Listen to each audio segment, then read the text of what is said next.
Hi, ladies.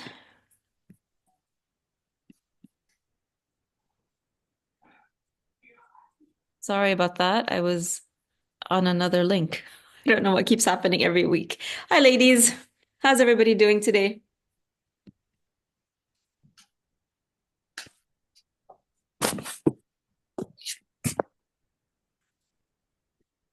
Sure, this is recording. Okay, perfect. Hi, Dina. Hi, Sandra. Hi, Besma. Hi, Nihed. Hi. Hello, hello. How's everybody doing with the heat? Pretty intense heat day for us today. Oh, Oh, it's the same here in Houston. oh yeah? It's been intense for the past week, Oh gosh. Yeah. and humidity is unbelievable. Oh, no, thankfully no humidity for us, but still something we need to. It's okay. We'll get through it. Uh, Yeah. Today is our last session about movement, but what I would love to do is obviously we can, discuss what's happening with you in terms of movement. But in general, I want to hear from you. What are your wins and or challenges when it comes to movement specifically? And also, what are your wins and or challenges when it comes to health generally?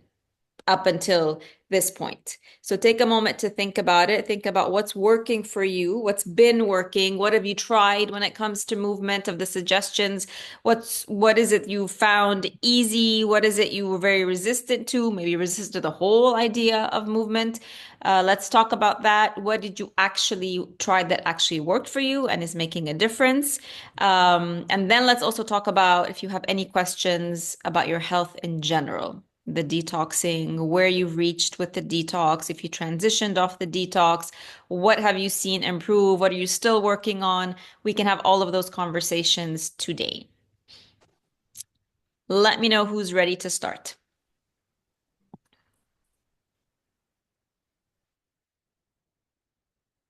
Hi, Amal. Hi, Rania.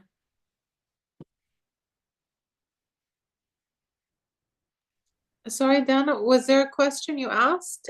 Yeah, sorry. You Then probably I didn't hear me just say we're gonna focus today on talking about what have been your wins and challenges when it comes to movement specifically, and then the same thing, what have been your wins and challenges when it comes to health generally up until this point. Hi, Emil. What about movement have you found to work for you, to be helpful? Have you tried any of the suggestions? If not, what have you have maybe potentially found resistance to? And then the same thing when it comes to health. Where are you right now in terms of your detoxing, fruit detoxing, reintroducing foods, your symptoms, what's improved, what's still in progress? What have you not seen any shift in?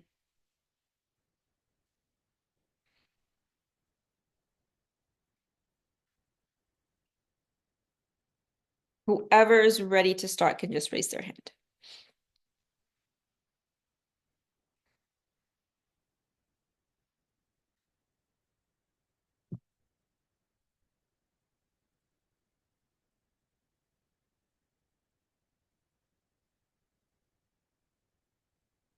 I can start in the meantime. So I've reintroduced animal protein the past week. And as expected, but this always happens to me. Like I reintroduce it not on a regular day. If I'm just at home and let me have a piece of salmon, let me have a piece of fish, meat, whatever it is. We had a barbecue. So it was like an overload of animal protein. And as expected, I woke up that night with horrible, horrible, horrible night sweats, which had subsided. And then, so the next day I was like, okay, let me just have nothing except my fruits and vegetables because it felt like it was too much. So I took a little break for another few days. And then the past week or so, I've just been having like tuna, like a tuna salad. I've been having maybe a kofta, but really, really small portions. And so far, night sweats didn't come back again. So I'm sure it was the quantity of that day. The joint pains that I had developed in my knees, completely gone. I also have a little bit of carpal tunnel that comes and goes. That's still, hmm, it's a lot better, but I still felt it a couple days ago. So still a work in progress. Um, I'm very, very happy with now that my son's almost done with school, so I feel like summer vacation is just really here.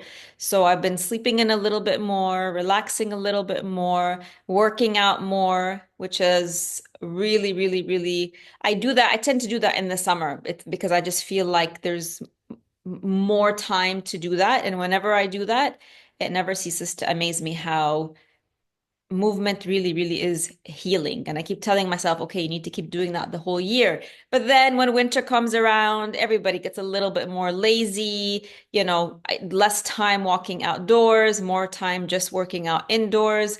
So I'm taking advantage of the season as much as I can, walking outdoors a lot, plus my workout.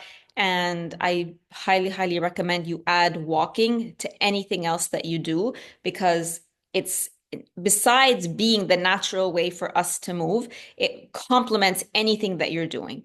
And it just loosens up the body, loosens up the joints, loosens up the muscles. It feels good because it's the way we were created to move. Yeah, so that's where I am. Dina, update us. Hi ladies, hi everyone. So yeah, well, in terms of exercise, I exercise all the time, so it's not a new thing for me. I play tennis, I do strength exercise, I do yoga, I walk. I used to Dina, not run to before. interrupt you, but were you a tennis champ or something in Cairo once, or somebody in your family? Like that's a big.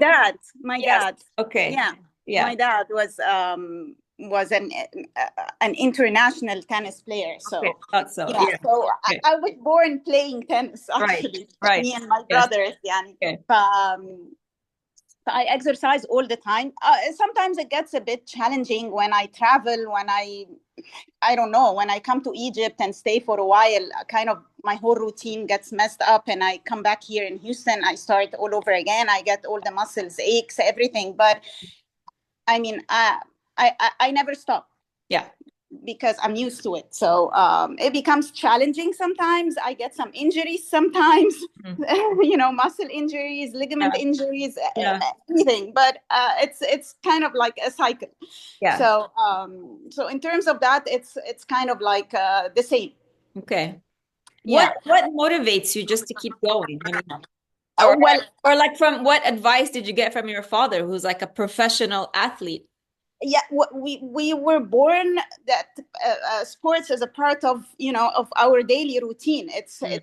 It was like that since we were children, me and my brothers. So kind of it was part of our daily routine, like going to play tennis in the club في Mm. النادي Mm. was a part of, even if we have homework, even if we have an exam the next day, it was just we have to go play tennis. Okay. The So it was, priority and that's it. Yeah. yeah, going Yeah. to tennis camps in the summer abroad. So it was kind of like spending the summer again in sports. So it kind of like grew up with me. Of course, it stopped in certain parts of my life when I had kids, when stuff like that. But I would always come back to it again. Yeah.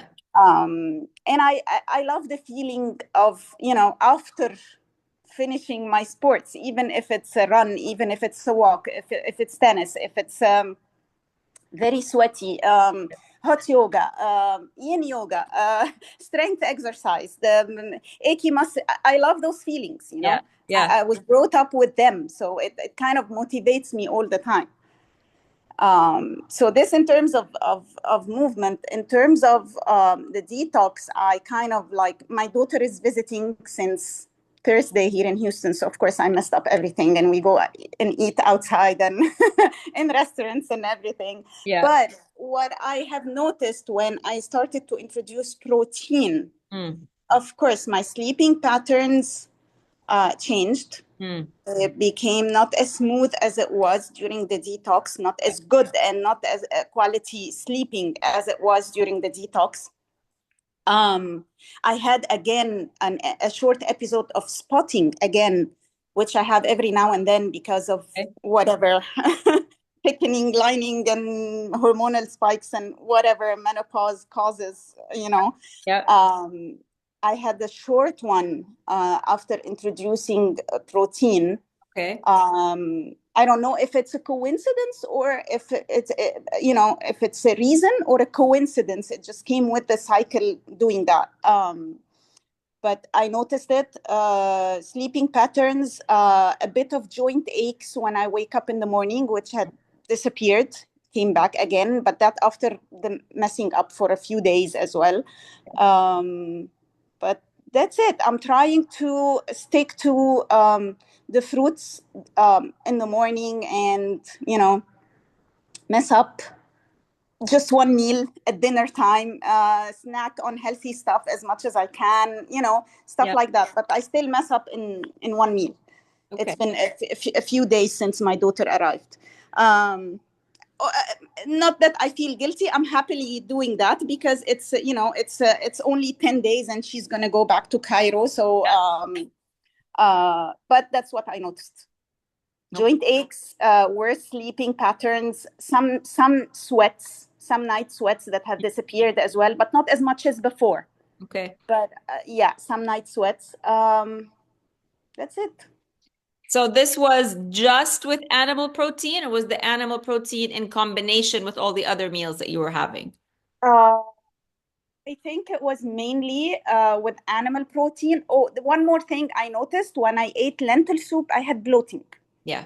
Okay. Immediately, like before night came. Yeah. Although I love lentil soup, but I tried it twice and it did the same thing. So obviously it does cause bloating for me. Yeah. So your body is simply responding. This is a very, very typical cause and effect. It's not a sign that anything has gone wrong at all. Your body's just telling you what works best and what doesn't work as well. With lentils, we know that lentils, because of the phytic acid, they are a legume. They will cause bloating. That's not something that's strange. That's a very common side effect of these foods. And that's the biggest sign that we know that we're not really meant to consume them in large quantities. Did you, when you ate it, had you soaked them at least overnight or not? No, I did not. I actually had a soup from Whole Foods. Okay. I bought it ready-made from Whole Foods. Okay, so it could be the lentils. Whole Foods, believe it or not, is not really the health food place that we all believe it to be. Especially when you look at the ready-made meals at Whole Foods, you know how they have that section with all the stuff you can buy ready-made? They actually have, but it's in such small print. But if you were to go and look at the list of ingredients in the ready-made meals, you're going to find seed oils, you're going to find processed sugars, you're going to find all sorts of things that should not be there. So it could have been that there was MSG in it, there was a seed oil in it, there might have been some kind of thickening agent in it. So not necessarily the lentils.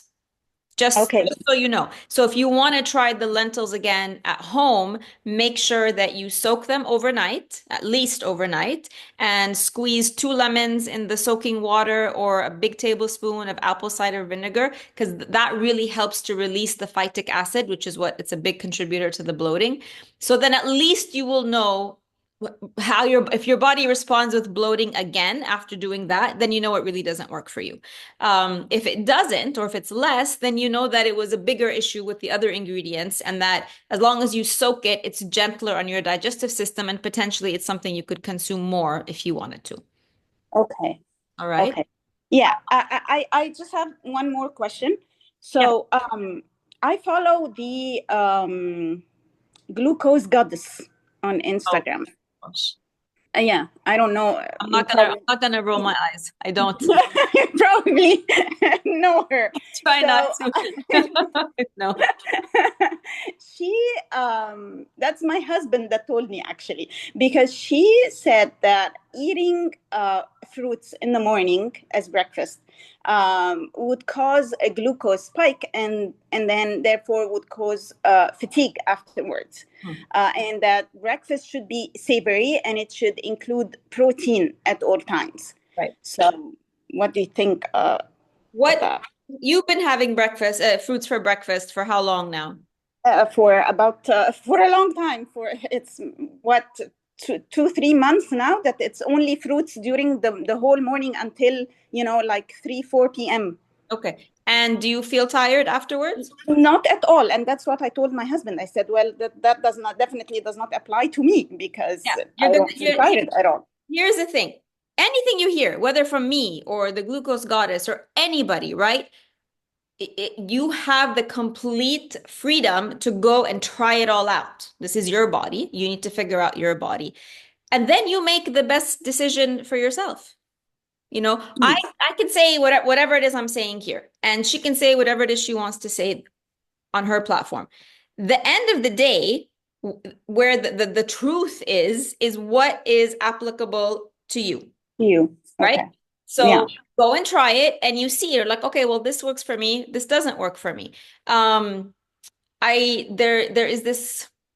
It baffles me. I don't understand why there seems to be this continuous raging war against fruits. It's beyond me. I don't understand. What are you gaining from telling people not to eat fruits?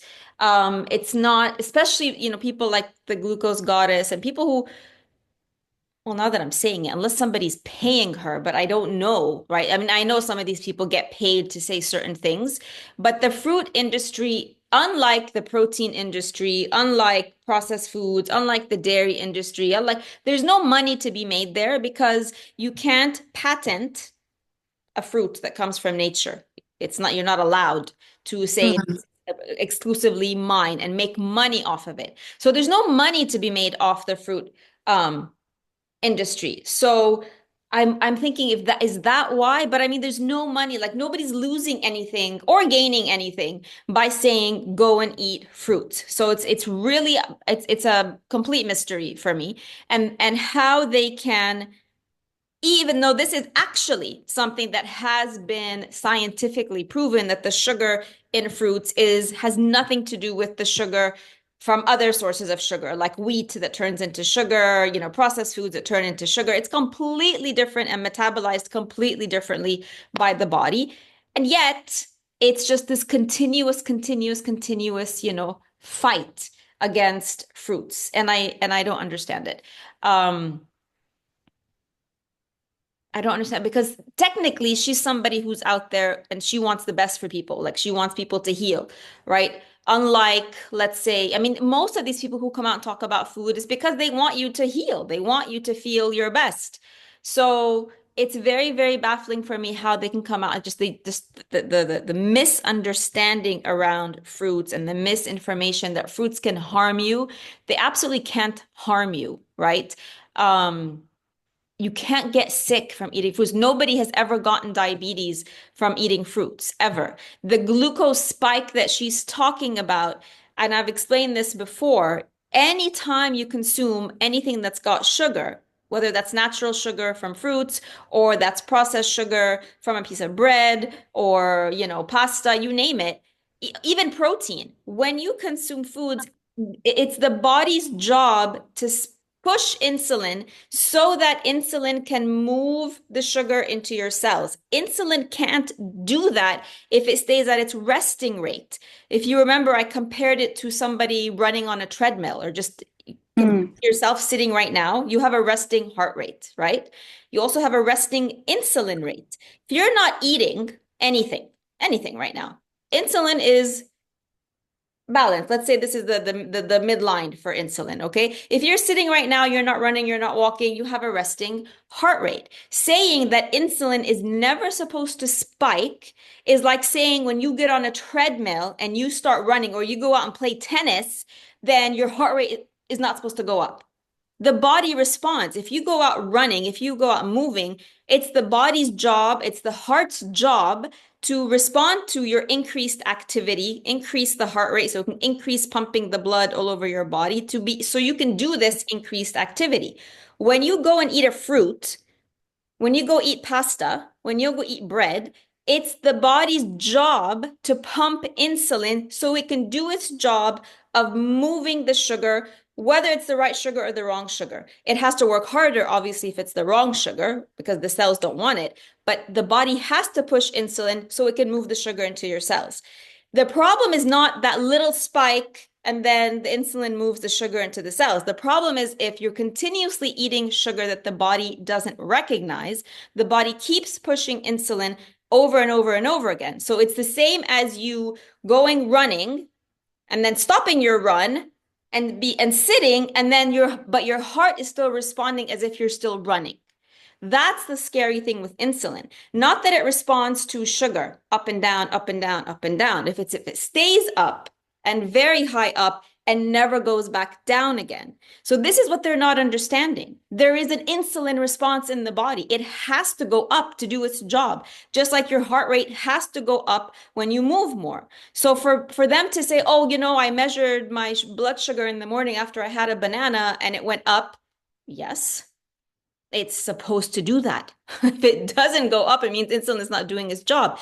Now, if you're somebody who has insulin resistance or maybe pre-diabetes or diabetes, it might go up normal more than it should. With fruits, it typically will go up the minimum amount that it needs to go up. But if you're somebody who eats a lot of processed sugars, and if you're somebody who eats a lot of fats, okay, the fats are going to coat your cells. They're going to cause a problem where the insulin can't push the sugar through, even if it's the sugar from a banana. So the problem is not the banana. The problem is your cell's response to the banana because the cells are coated in fat because you're eating too much fat. So they leave a lot of the pieces out of this information and they just tell you, oh, I had a banana and I went and measured my blood glucose, and now they have these crazy 24/7 blood sugar monitors, not understanding the basic cellular functions. This is what has to happen. And is the person eating a banana and also eating a lot of fat?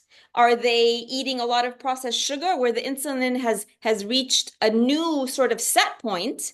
Because there's a lot of processed sugar in the body that it starts at a higher point to begin with than a lower set point for somebody who doesn't eat a lot of processed foods, who doesn't eat a lot of fat. So she just throws out these random, fruit is going to spike your blood sugar.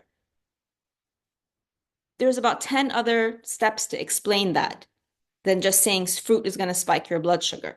So this is where you have to be very discerning, right? And you have to use common sense and you have to use logic and you have to remind yourself that fruits have been around for millions of years. And take anybody that you know who has diabetes or pre-diabetes, they probably weren't even eating fruits at the point of their diagnosis with pre-diabetes or diabetes. And then even after they got diagnosed, they stopped eating all the fruits. But are they still taking their medication? Yes. Because even the American Diabetic Association and all the formal diabetic associations will say, cut out fruits, but it's okay to have a little bit of rice. It's okay to have a little bit of pasta. It's okay to have your whole wheat bread. Go and have Diet Coke instead of regular Coke. So nobody actually gets healed of diabetes or pre-diabetes, even after they stop eating fruits. So this is where you need to be your own detective. This is where you need to go and look and search and see real life examples. And you see it all around you. Everybody that I know who has diabetes, nobody touches fruits. They still have diabetes. I had gestational diabetes when I was pregnant with my son, and I was living in Canada at the time, way before I became a health coach. Because I got gestational diabetes, I had to go attend a mandatory class to teach me how to eat. And of course, what did they tell me? They said, no orange juice, but Diet Coke is okay. Don't eat white bread. Make sure you eat whole wheat bread. What else did they say that was kind of ridiculous? Oh, eat the whole grain cereal with skim milk. Don't eat any cereal that's not whole grain. Yeah, I mean, it was kind of, it just, now I know that none of it made sense. So there's a learning curve to everything. Listen to everything out there. You can try it all and see what works long term, not short term. All right? I hope that answers your question, Tina. Who wants to go next? Nihed, go ahead. Hi, how are you then? Hi, ladies. How's everybody? Okay, I introduced some animal proteins like you. We had a barbecue, not a barbecue, actually. My cousin had a gathering, and so I ate a whole ton of chicken and meat. What is it yeah. about barbecues, right? Or like Anyway, I think I was okay, and I tried to observe yani the difference it made. It probably yani my knees hurt a little bit again, okay. And but then it was just for the one day. Yani I'm very comfortable with vegetables and fruits. Okay. But I just miss having something crunchy. I mainly wanted to ask you, is it okay to make, you remember those crackers that we make from the flax seeds and sunflower seeds and so on? Are they okay to make? Yes, they are. Yeah, those are okay whenever you want something crunchy. And salty كده yeah. Yeah. I'm too lazy to make them, so when I have that craving, Gourmet has the really, really good gluten-free almond crackers. Those are my go-to when I feel like having something salty and crunchy. I just have never had the patience to make those crackers. But definitely if you do have that patience, then make them, of course. Another question. What about any kinds of chips or are there any healthy kind of chips that I can have every once in a while? Every time I look for something healthy, they all end up being have seed oils, all of them. They all have sunflower. Even the ones made out of lentils and stuff like this. Yeah. Even those. I mean, really, your safest bet is to, well, here's the thing. So, have you guys heard of beef tallow? Beef tallow? Is that a It's for me, it's like kind of like just another form of semna, I guess, of ghee, but it's not. For me, that's how I relate to it, but it's not. It's very different. Beef tallow is a fat that comes from cows, okay? That is very pure, very unprocessed, and now they have it available in Cairo. For those of you outside, it's easily available in the US and Europe and everywhere. I'd heard about it a while ago, and then and I heard about that in terms of cooking, in terms of deep frying, it is 100%, and this is true, safer than deep frying anything in a seed oil. So things like French fries, for example, or anything that has to go deep in an oil to be cooked. So by coincidence, when I was traveling over Christmas, I was in London and I went to this burger place because I love burgers. And they made the burgers and they made the French fries in this shop in beef tallow. So the problem with French fries or potato chips that you make at home or all of that is not the potatoes, as we know. Potatoes are very good for you. The issue with them is that they're deep fried in seed oil, which actually makes them cancerous. It makes them carcinogenic. But if you were to choose beef tallow to deep fry your French fries, it is actually if you want to make little chips, if you want to like fry, tiny thin chips and make your own chips at home, that would be your healthiest, safest option, is to do that. It's better than air frying. Obviously, nothing 100 times better than using seed oils like corn oil or sunflower oil. I mean, the only other thing that would be better than that would just be to like put your things in the oven with nothing at all and just have them sort of bake crispy. But if you feel like having something potato chip-ish, you feel like having French fries, make them at home in beef tallow. And that's going to be your safest bet. Okay. Yeah. Deal. Okay. Anyway, about my movement, I have plans for the summer to join a fitness program. Okay. I'm busy with so many courses these days. I don't have time, and plus, Yani, I'm a bit stressed out at work. Of course, you all heard about Nawal Digwi's stories on Facebook. Well, catch us up on that quickly. Why would this stress you out? Didn't she get robbed or something? Yeah, no, but I work at her school, so I'm a bit emotionally كده involved. Okay. And I'm a little bit كده in a bit of a distress because of this whole thing. Okay. So يعني I'm not in the mood for doing any kind of besides walking to school and walking home. That's the only kind of movement I get to do these days. Okay. But in the summer, but I am gonna join. Yani not in the summer. I have another 4 weeks to go, and then I'm gonna join a fitness group, inshallah. What part of that incident is stressing you out? Just because I'm just so hooked onto the Facebook. يعني like عارفة أنا يعني if I don't have anything to do and my face is stuck in this Facebook, just reading up on stories and stuff that they write. بس Okay, so this is self-induced. Yeah, It's self-induced stress. kind of, yeah. Kind of. Right. We can just close Facebook and go do a workout or go join the fitness program now, right? This is in your control. I thought there was something happening at work. بس لا هقول لك كمان I'm feeling very sorry for the granddaughters يعني because I work with them closely, so يعني anyway, you're right, it's in my hands, I will control it.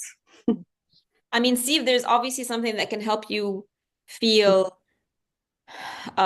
like if you can help, like if you can actually give support, if you can give comfort, means, right? But if there's literally nothing for you to do, then this is not going to serve you long term.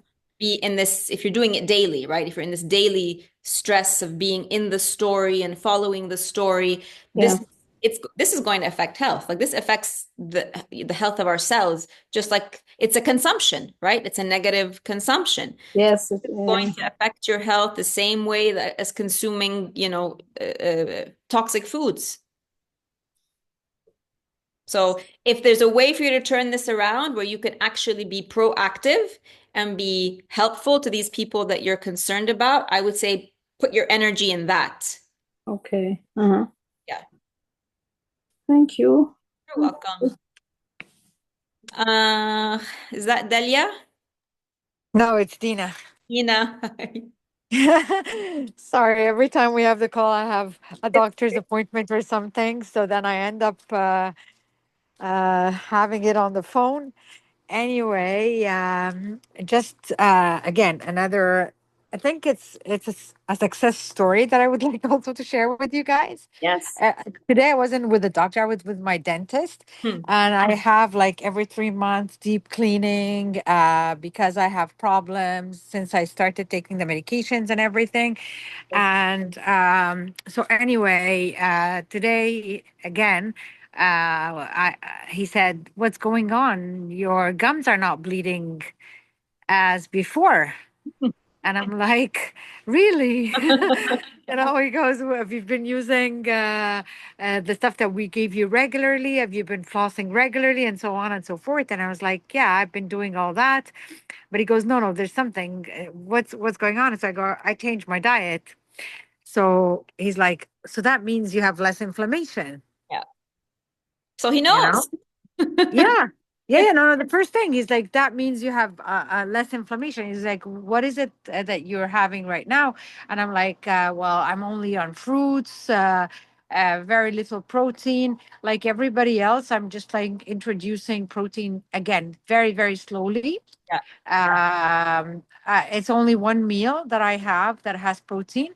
And I'm not introducing no meat, no chicken. Mainly, I'm having fish. Okay. And lobsters. I love lobsters. It's lobster season in Canada. Yes, of course. So I'm just like every other day, it's like, okay, get me a lobster. Anyway, so just sharing that.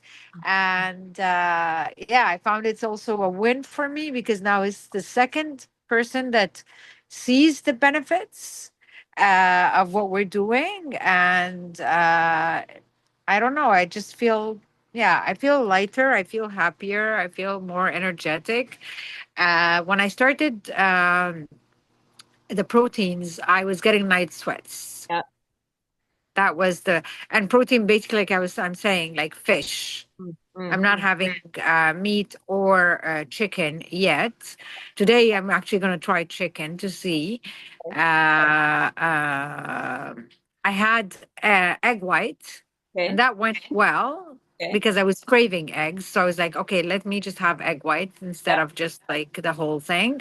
But the night sweats are the thing that are like really bothering me when I indulge too much. Like yesterday, I had a piece of salmon and a whole lobster. Okay. And are So you that was like, having them? Are you having them in the evening? yeah, I'm having them in the evening. Yeah, and like around 5:30. Okay. And then at night, I went to my yoga and then I came back and then I had my fruit platter. I'm enjoying my fruits. Like, I'm just loving it. I'm loving it. And to your point, again, my husband is diabetic. So now I'm like testing again on him because sometimes he's very skeptical of what I'm saying, especially when I give him like the fruit smoothies and then he tests his sugar. To your point, he has this thing on his arm 24/7 that tells him if the sugar spikes up or whatever. So the minute he has the smoothie, he's like, "Oh my God, look at where my sugar is." So today, just what you have said, I'm going to relate that to him. It's not the fruits; it's what's around your cells But that is also, blocking the insulin. didn't he a few years ago when you first did this program, didn't you tell me that he did it with you and he saw He it? did. Yeah. He did. But I don't know. I mean, I don't think he has the same willpower to continue. Yeah. He loves his croissant. He loves his diet Coke or Coke Zero, whatever. So uh, he takes the medication. So, but it's not all. Like when we went away for like the last 10 days, and I was really, really adamant that he sticks to fruits. Yeah. And we were like swimming a lot, exercising a lot, doing a bunch of activities, less stress, I have to say. Yeah. His sugar was perfect, was practically normal, Okay. you know? So when we came back like 2 days ago, and I'm like, okay, like you have to change your lifestyle. It's not gonna work. You're never gonna heal. I go, you see me, like he was asking me, aren't you going to refill your medications? I go, I've stopped my medications a while back. I don't know if you realize that, but I'm not taking anything. He's Yeah. like, nothing. He's like, yeah, I'm not taking anything. He's like, and you're, Excuse me. yeah. So I think somebody was just speaking. Go ahead. Go Yeah. ahead. So then, yeah, so that's it. So anyway, my only problem right now with the proteins is the night sweats. In terms of movement, I'm starting to walk because the weather is starting to be nice. Yesterday, I spent like 3 hours gardening, so that was great. It was like a nice, a lift me up positive thing for me. And then I'm doing yoga 4 times a week. Great. Lots of hot yoga, which I really enjoy.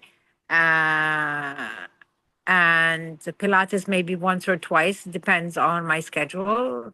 And that's it. And the reading, which I'm slowly really enjoying. Like when we started, I felt like it was a lot, but slowly I'm getting the hang of it. It's like anything else, the reading, right? It's like anything that you start new or something you haven't done in a really long time and then pick it up again. It's not necessarily going to be a smooth sailing process, enjoyable process, no resistance process. Like everything else, it does take time. This is all great to hear. For those of you who are having night sweats with animal protein, something I'm trying is, and I invite you to try this also, is to have your animal protein for lunch instead of for dinner and see if that makes a difference with the night sweats. It might be that your body and your liver just need more time because it does take more time and more energy to break down than anything else. So see what happens if you flip it, have it for lunch and then have just your fruits at the end of the day, and see if that doesn't make a difference with night sweats. It could. And also quantity. It's a combination of timing and quantity. So if you're, like I said, I had a ton of animal protein that first day, for sure. I got that night sweat. then it tapered down with smaller quantities, and now I'm pushing it up much earlier in the day to see what happens. And so far, it's working. So if you want to try that. Rania, go ahead. Hi, how are you? Regarding the movement, I've incorporated the walking, which I'm enjoying very much, and I'm not making it as just making it as part of like whatever I'm wearing. I'll just go and do the walk for like 30 minutes or 25 minutes and come back. Yeah. I'm not restricting it to I have to wear my sneakers, I have to wear a proper clothes. It's just like for me it was like a freedom and escape. I just walk out the door, just walk around wherever I am. So that's been going well for me. That's a win for me. Another realization with the movement for me, I've been telling you that I always love exercising the first thing in the morning. That's the thing I always do, and recently I've been struggling with that. It's not working. I couldn't understand what was happening, because that's the thing. If I don't wake up in the morning and exercise, then the day it doesn't work. I can't work it out in the afternoon. But with the program, I realized that I need to listen more to my body, and maybe it's not serving me anymore to exercise in the morning. And that for me was a big win, because I was struggling, and it was a big problem for me. I couldn't adjust. I'm not very good with change, so it wasn't an easy shift for me. But I realize now that where I'm at now, I can't do things so aggressively or very active in the morning. I'm enjoying just taking time in the morning to journal, to do my reading, and then do the exercise in the afternoon. It's been working well. So that was another win for me. The detox, I've been doing the fruit and vegetables for the past month. I've had joint pain, like knee and like a bit of the beginning of arthritis. It's subsiding a little bit, but not the way that I wanted it to.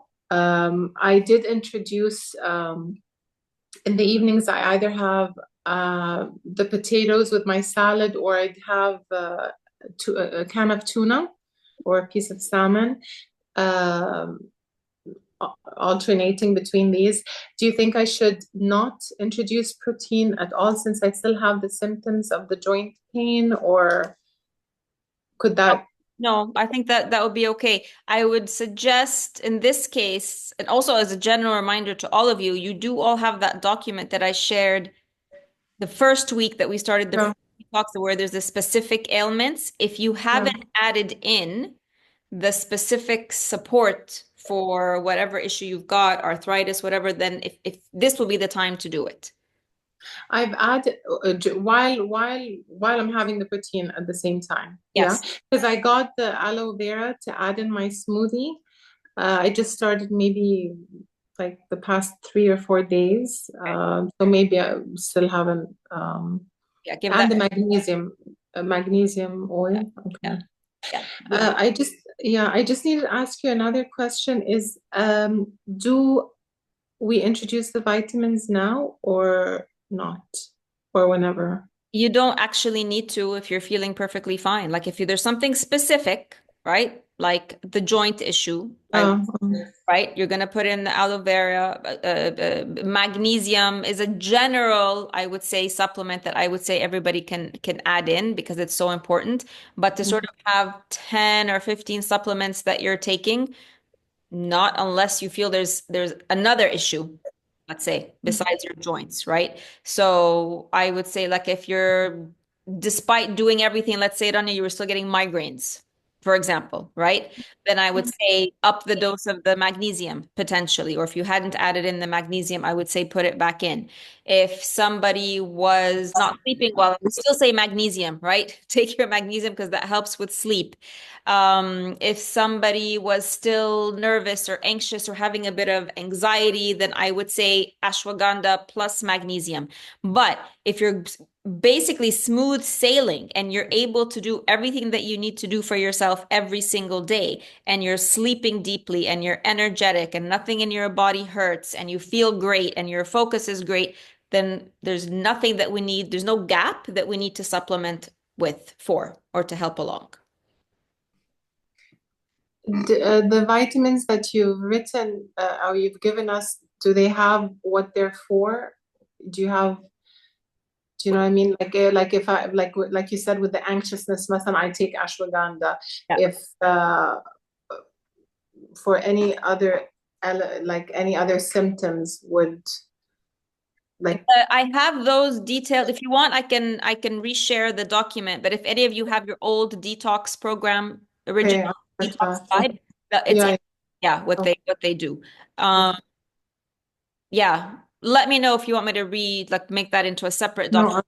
I can do that. Yeah. No, I'll check and I'll let you know. Okay. Thank you. You're welcome.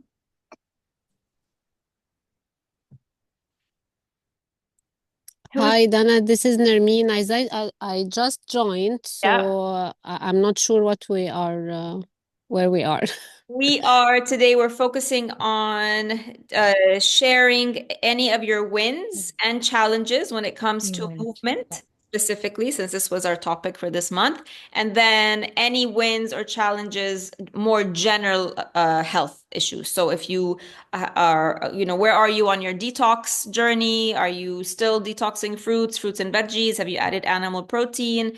What symptoms do you feel have subsided, which are still ongoing? How is the movement going along for you? This is what we're focusing on today. Okay, so it's like a check-in. Yes, exactly. Nermeen, 1 second. Dina, please tag me in the group tomorrow. Remind me so I can do that for you for the document. Go ahead, Nermeen. Yes, it's a check-in. Are you ready to share, or should I go with Dina? If you need a few minutes to think about it, Nermeen. I think I need a few minutes. Okay, no problem. Dina, go ahead. Just a quick question. Coffee. Oh, so yeah. So it's something that I love. So I've been doing so much readings and research about coffee. Yeah. And I found a couple of brands that are organic and no mold, no toxins. Okay. Can I kind of drink 1 cup a day of that? Here's the thing with coffee. First of all, as the first rule really is, you don't need it to function. Of course, it's not a morning thing anymore. Yeah. It's kind of in the middle of the day. Right. So you don't need it to function. That's the first thing. Second thing is you're going to have to try. You find that you found the best quality that you can find. All right. And the only answer to your question is how your body's going to respond. You might find that with all of this deep detoxing and all of this rebalancing, that if 1 cup of coffee, which is organic, no mold, etc., is going to be sort of the only thing that you put into your body, that your body might handle it. You might, and then you have to sort of test it long term. So it's not going to be from the first day. You might, some people will have it after a long time and then instantly get palpitations or feel nervous or get a headache. It's a very instant reaction. Most people, women, I find that they'll have that 1 cup of coffee, not because they need it to function, but because they enjoy it, really is an enjoyment for them. Everything else they're doing really supports their body, and our bodies are not so weak that we can't have a cup of coffee. But it could be that over weeks, the accumulation of the caffeine can all of a sudden cause a tipping point in your symptoms. So this is the only thing when I say with coffee you have to be careful with. I would say, does it have to be a full cup? No, it can be half a cup. It can be a small, like espresso size, but just to indulge on it, you know, it's something I like to do. Yeah. And then I will go with smaller, the smallest amount that you can have, and then make sure that, you know, you're not also adding in anything else at the same time that might confuse your body's responses, and just keep track of it. Your body's going to be the only one that is the best study for you. Okay. Okay. All right. Yep. Thank you. You're welcome.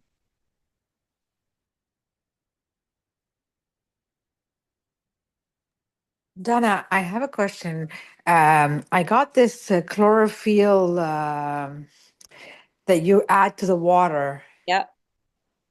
How healthy is that? I mean, it's not really necessary. Let's put it that way. I mean, if you got Okay. it already, you don't need, doesn't need to go to waste. Go ahead. Okay. But Okay. but it's not one of those things that's going to all I can say is it's not necessary. It's not Okay. yeah. Okay.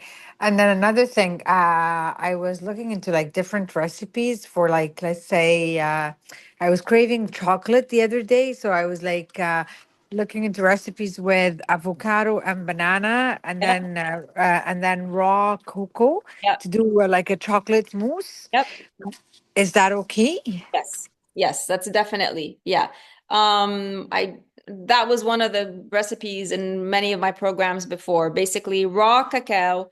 Um, if you're in Egypt, we might not find raw cacao readily. So if you're going to use either raw cacao or the dark cocoa powder that doesn't have any sugar or dairy added to it. And the recipe is basically you blend that with, you know, an avocado, banana, maybe some honey to sweeten it, and you have Yeah. a really, really healthy chocolate pudding. Yes. Okay. And I could have that. Yes. Okay. Okay. Yeah, that's it. Thank you. Welcome. Nirmeen, are you ready to go?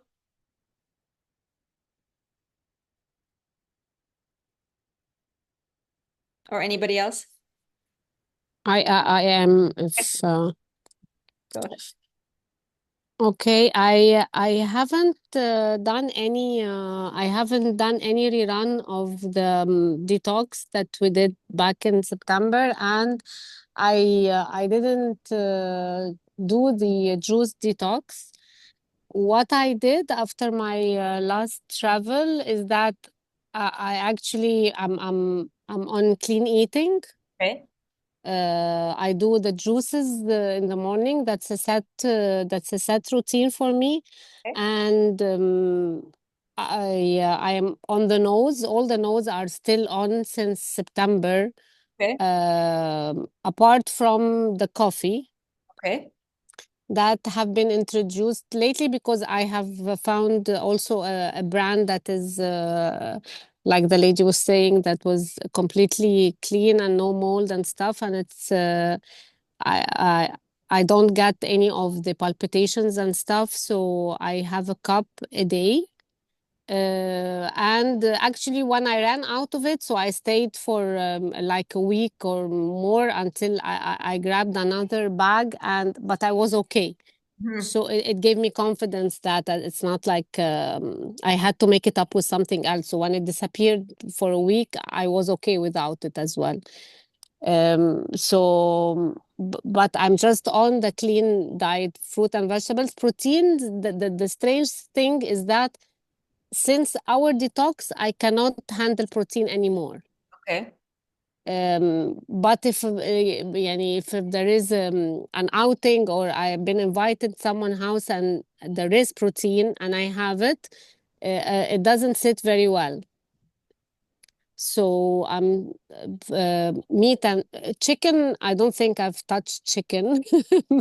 Meat, if I have, I'm not feeling very well. So actually, I avoid it totally, unless that I'm invited and I have to eat. I fish, I'm okay. Okay. But protein, for some reason, I cannot handle it anymore. So I'm not sure if this is something wrong about that, or is this okay? No. There's nothing wrong. Your body is not giving you wrong answers. Your body's telling you it could be just a matter of more time. I personally had this issue for the longest time. Anytime I would have any animal protein, I would get a night sweat. I want to say it took a couple of years for that to subside, where I could have animal protein without getting a night sweat. And then it only happens when my routine completely changes, or I travel and I've eaten other things that create an imbalance in my system. Then when I clear it out and I go back with some animal protein, it still takes some time. So as long as you are following your body's prompts, then you're good to go. And as long as, if you're not having any kind of issues, any kind of symptoms at all, with the coffee or with clean eating, and you're feeling good and are you moving? Are you working out? Are you exercising? Yeah. Walking for me, even before the detox, walking for me is a ritual. It's not an extra, it's a ritual. I walk everywhere, and it really helps me think and clear my mind. So walking is something that I do all the time. And I exercise 3 days a week. I changed my exercise routine. I used to do CrossFit and some heavy stuff. Now I'm just very basic 1 hour weightlifting, nothing intense. Okay. So that's definitely in my daily routine. And actually the reading for me, if there's something I want to say about this past few months, it's actually the reading is amazing. The choices of books, for me, the Clarity and Connection book, it's like a manual, like it's and I go back to it, and there are parts that I'm not ready to read yet. For in Clarity and Connection, like when I went into one section which is about relationships, I didn't feel that I am ready to read it yet. I went back at the beginning. And I so it's a very interesting book. Yeah.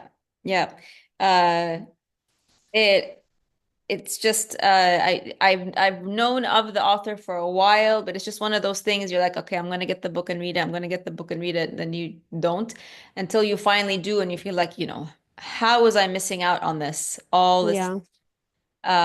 He's got a new book that's come out, so I'm hoping to get my hands on that one soon. But it's very interesting that you're resisting certain parts of the book. Yeah, I couldn't relate. When I went into the part about relationships and stuff like that, no, I couldn't relate. So I had to go back to the first part about clarity and awareness. I felt I needed to do more of that. And when you need that, you'll know where to go to find it. Yeah. It's the reading part of this whole program was very interesting, and Siddhartha I enjoyed, and it's really a very good. It's new to me that it's actually a holistic approach. Yeah. That's a newer thing that I did not think about. Usually one focuses on diet or exercise, but this whole thing everything is related to each other, that's very new.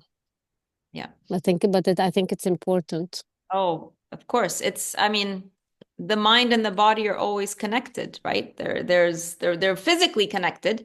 So you have this brain, and our gut is called the second brain. Some of you might have heard that before. And your gut and your brain, and your gut is, all diseases start in the gut. All starts in the gut. And your gut is connected to your second brain is connected to your first brain by something called the vagus nerve. So when a baby is first created in the mother's womb, there's two clumps. There's the brain and there's the gut. And then these divide from each other and they stay connected with the vagus nerve. And your first brain, your actual brain, it controls everything in your body, right? It controls gives the directions for everything, gives the instructions for everything. And you move your hand, it's because your brain has given that instruction. You read, it's because your brain has given that instruction. Your second brain, or your gut, which is the source of all illness and all healing, if we were to cut this vagus nerve, and it was disconnected from the first brain, it can continue to function on its own. And it gives instructions to every single part of your body in the same way that your first brain does. So to say that we can heal the physical without addressing the emotional and the mental or vice versa is literally nonsensical. It doesn't make sense. You cannot do one without the other. We always start with the physical because it's easier, sort of addressing what you're eating, what you're putting in your body, just like a list of do's and don'ts. It's easier to follow than looking into where the imbalances are emotionally, mentally, your relationships, all the things that happen in your brain. So we sort of create a strong physical foundation first, because that supports then the healing of your soul. And it's very hard to work on your emotions and on your mental health in a body that's physically also ailing and sort of lagging behind. So we strengthen that first. And when you strengthen that, that gives you that push to then to start look at the other areas of your life to make it complete, to make it whole. So yeah. Interesting. It's very interesting. Yeah, it really is. It's always fascinating. Never ceases to get boring ever, or to not amaze me. But I'm very happy that you're enjoying this new part of your healing. Yes, very much, very much. Actually, it's an eye opener, and I'm really looking forward to know more. And I feel like every time there's something new, every time that something new of how you discover how you function. Like it's a discovery of oneself more than anything. And the funny thing, that I'm actually, I changed my career, and I'm actually working now all on organic and clean. So that's becoming a way of life, literally. Yeah. I mean, we can't wait to hear about this when you're Yeah. ready to tell us about Yeah. it. Yeah. Yes, Very, definitely. very exciting also. Yeah, you when you clear sort of the physical clutter in your body, you clear the mental clutter, and it becomes very obvious to you what is working for you and what's serving you in your life and what isn't, and sort of gives you the push in the direction that you need to go. And it again, it never, if you really open yourself to it, right, never doesn't work. It never doesn't work. You might not follow through, but getting that push of what works for you and where you should be putting your energy and where your next steps are in life, they show themselves to you. Whether you follow up on that, that's a different story, but it's brilliant. It's brilliant how empowering yourself physically heals your soul and empowers you in your life. I mean, it's God's miracle, I believe. He gave us this incredible body, and that's how it's supposed to function. So very exciting. Very happy for you, Nermeen. Thank you. Anything else you'd like to share? Dina. Yeah, I just read something today that I would like to share with you guys. It says modern problems, ancient solutions, real food, sunlight, movement, community, rest, and ritual, which is in line with what we're doing, right? Right. So all the medications, all the illnesses, all the anxiety and everything, these are modern problems. It comes back to ancient solutions, which is basically what we're doing right now.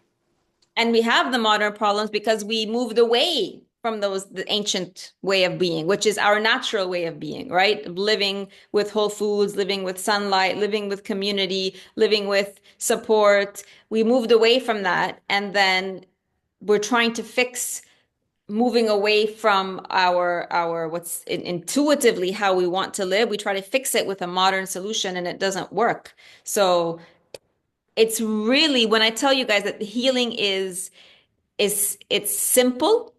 It's not easy, right? So the steps to actually get there, there's resistance, there's a lot of work, there's discipline, but it's not complicated. Eat whole foods, go out in nature, get sunlight, be in community, rest, do what you love. It's not it is something that requires you to reevaluate everything you're doing for sure, but there's nothing complicated about it. It actually simplifies your life when you go back to these basics. You don't have to overthink what you're shopping for at the supermarket. You don't even have to look at the list of ingredients. If it has the list of ingredients, I don't even need it. I'm just going for the things that are ingredients. I'm going for the whole foods. If I'm thinking about how I want to move, do I need to go to a gym? Do I need a membership? Do I need this fancy workout? No, just go outside and walk the way our ancestors did for hours. That's how they used to do it. There was no gym, there was no nothing. If it's about, I feel lonely, I feel I need somebody to help me out, you find a community, you go back to your family, you go back to your friends. It is such a simple equation, and people are just trying to biohack. That's one of my favorite words. Everybody's trying to biohack and let's add the supplements and let's add the shakes and let's add the tricks and let's add the red light therapy and let's add I don't know what and let's add all these fancy gimmicks and the glucose monitors and all these fancy gimmicks and the go to the gym and get this measured, get this measured. Doesn't need all this. Doesn't need any of that. Take all of that noise away. Go food, sleep, community, sunlight, rest, do what you love. And then everything just falls into place naturally. Anybody else want to share? Sandra, go ahead. Hi. Hello. So I'm still doing the food detox. Okay. I just like I shared with you, I did add the animal protein. Yeah. But like I was saying, it's not actually it's not working well for me so far. But like you said, I will try to do less the portion, make it more smaller. Yep.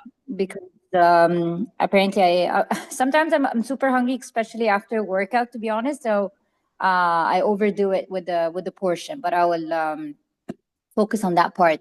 Yeah. To be honest, I'm not actually missing the animal protein that much. Like some days I don't do it and I just go back to the fruits all day. The only thing that I want to add is more vegetables. Because when we did the liver detox, yep, that's when I did the broccoli and the zucchini and so. But now it's just salad and protein or the fruits all day. Yeah. So that's something that I want to work on that. By all means, go ahead and do that. Add any of the vegetables that you like as much as you like. The other thing is swimming. So I went back to swimming again. Okay. But when I did go, I remember you were talking about last time about needing to rest after workout. So that happened to me after swimming. Which I'm not like.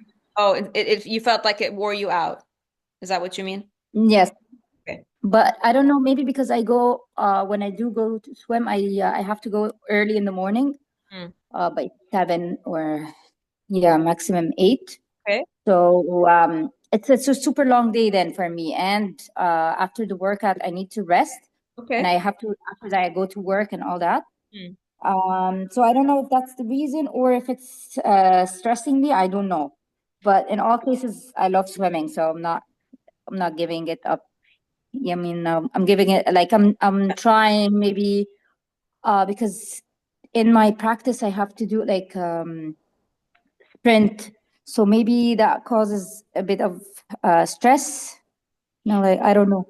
Did you go back? Did you go back to it after not doing it for a while and you went back sort of full force, or did you gradually go back into it? No, I tried to tell the coach to do the gradually, but I mean because I was doing it was just I stopped for 3 weeks or so. So she believes she does believe that I have to go back.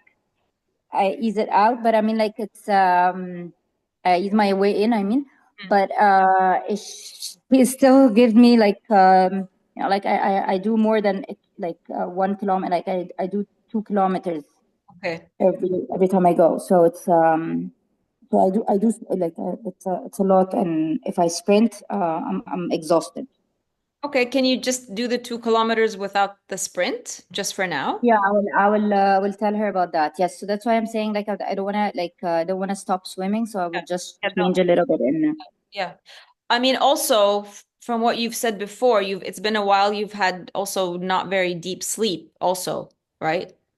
Yes, Okay. but I don't know why. Well, I I don't mean, have a answer. that's the why right now we need to figure it out. But the end result is you're having not full deep restorative sleep at night, okay? Still waking up on time and then going to work out with a body that hasn't quite regenerated and rested fully during the night, okay? So that will play into it. I'm not saying you need to stop as a result, but it's very different to wake up and go do a workout with a body that's had, 7 to 9 full deep hours of restorative sleep versus a body that has accumulated a deficiency in sleep over however long you haven't been sleeping well. So that could be a part of it as well. Okay. Okay, but definitely don't stop. I would decrease the intensity, but not the duration, and definitely don't stop. And if it means that maybe you take a nap when you come home, a little nap, Yeah, I do that. it's fine. That's fine because you're also making up for your lack of sleep at night, right? So this is again why we can't just look at it isolated. So there's lack of sleep, not deep sleep, you're working out. Intensely. So yeah, if you need a little bit of recovery, there's nothing wrong with that. Okay. Okay. The other win for me is so now the everyone here at home is having smoothies with me in the morning, and then the kids when they come back from school, they actually have another smoothie because of the heat. Amazing. So Amazing. Yay. That's a huge win. Anytime you can get little kids on board and get them with these habits early, that's a huge win. Yeah. yeah, my 8 years old is like, is this healthy? Is this Good. Good, good, good. Get them in that mindset. Wonderful. I don't think I mentioned this today with all of you talking about protein. Is your protein, as much as you can, is it grass-fed, hormone-free, etc.? Because that could be the problem.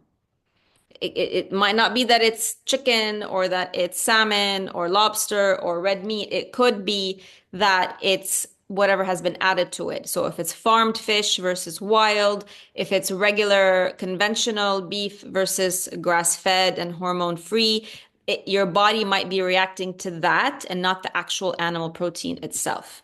So another thing for you to consider as you figure out how animal protein works for you or not. okay? Nirmeen, go ahead. Mentioning sleep, like what is the optimal that I know that this is good, or it is the 9 hours, or 7 hours, or how does that work? Because surprisingly, when I removed the supplements, because I decided earlier that I'm going to be doing the food detox when we spoke. Yep. So you told me to stop the supplements. So I stopped all the supplements, and I was taking magnesium, Yep. the whole magnesium collection at night to help me sleep. At that time, I used to just sleep for 5 hours, literally. That's it. Okay. But when I removed the supplements, I'm now sleeping for actually longer. I'm sleeping, but it's just 7 hours, not more than that. So I'm not sure, is there like an optimum sleep and actually in both instances, I wake up energetic. I wasn't feeling tired. Between what time and what time are you sleeping? I no later than 11. Okay. So it's a Between 9 and 11. okay.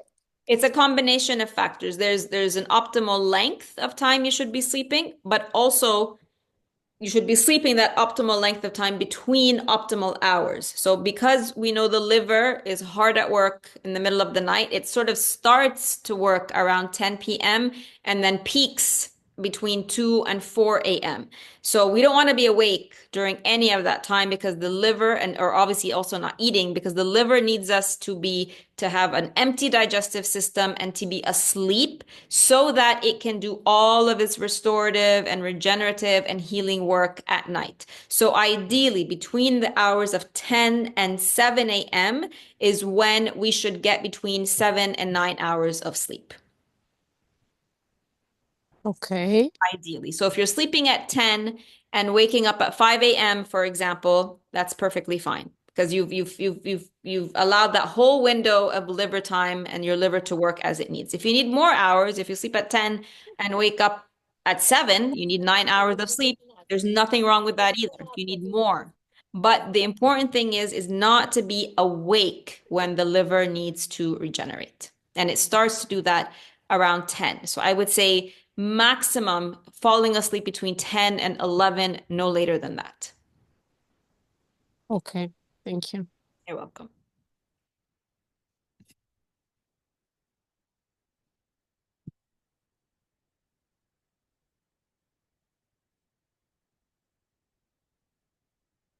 Anybody else, ladies, wants to share wins, challenges? I've added almost all of the next sessions that we have. We have 5 more sessions after today. They're all Monday at the same time. The only one that there is a slight change to is the week of the Eid. I'm not sure if that Monday is Eid or not, so just be on the safe side or like depending on everybody is. So to be on the safe side, I've made that week, which is June, I think the 7th, 8th, 9th, something like that. That week, our session will be on a Tuesday, not a Monday. Other than that, everything is on track, and I've put, I think up until June, I think I put all the sessions up there. We're good to go. 5 more sessions. We have Pride and Prejudice, we have Naguib Mahfouz trilogy, and I Saw Ramallah, and 2 sessions where we are going to talk about joy and passion. Dina and Sandra, you guys are going to lead us next week, correct? In Pride and Prejudice. If you haven't started, start. You can finish this book in a week, ladies. If you haven't started the trilogy, that's a long one. Please start today if you haven't started. You have 3 weeks to get through to that one, which is plenty of time to get through it if you're very consistent and you dedicate yourself. I've been doing 50 pages a day minimum to make sure that I'm going to be finished on time. It's such a great book that I find myself, I go past the 50 pages, but I started last week. So with 4 weeks, it was 50 pages a day, more or less, to be on time. Pride and Prejudice, I've been doing about 25 to 30 pages to be on time. Sometimes you do need to go into those, masculine tools of, like, right, this is what I need to do in order to be in my feminine flow. So if you need that, go and calculate literally how many pages there are in the book, how many days you have left until we're going to discuss it. And that might help you get into, the rhythm of it so that you can enjoy. And they're really very, very, very enjoyable books. I am so, so, so crazy in love with the trilogy. I can't tell you, even though I know the stories, I've seen the movies, I've seen all of this, but never read it. Absolutely in love with it. Don't miss this one, ladies, if you haven't read it before. And you don't be, daunted by the length. It is an easy read because we relate to the language. You might have difficulty relating to the Old English, the imagery of that, the whatever inferences there are behind that. But with the trilogy, despite the length, every single line and every single word and everything is relatable and everything you understand and everything you can create those images for yourself very, very easily, which makes the process very easy despite the length. So don't miss out on this amazing, amazing piece of literature. Anybody else, ladies, want to share before we sign off today? Dana, I have a question. Can I add like watermelon to my salads? Yes, of course. Okay, so fruit and salad is okay. Yes. Okay. Yes, and I have a question as well about adding things. So sometimes in a smoothie, I Mm. got this oats that I know oats are part of the no list, but I got the oats that are mixed with honey, almonds, and coconut. Mm. It's actually tastes really good. And I didn't feel anything after having them. Like the animal protein, yes, sure. The oil, yes, Yeah. but not this one. It doesn't give me anything. No runny nose, nothing. Like it's okay. Okay, so again, I'm gonna say there's usually the instant response if there's gonna be one, and there's gonna be a long-term response. So if Okay. you're not feeling something instantly, just keep an eye out for something that's long-term. Okay. Like what? Like I mean, my indication is the runny nose. If it's something inflammatory, I always get With runny nose. oats, it's gonna be joints, it's gonna be low energy, it's going to be like with any kind of grain, it might be hair loss issues, it might be constipation potentially, it might be diarrhea, could be the total opposite. So bloating is the very obvious one. That would be an instant one, right? Like because it is a grain, you might feel bloating or gassiness right away. So just pay attention to any of those. Okay.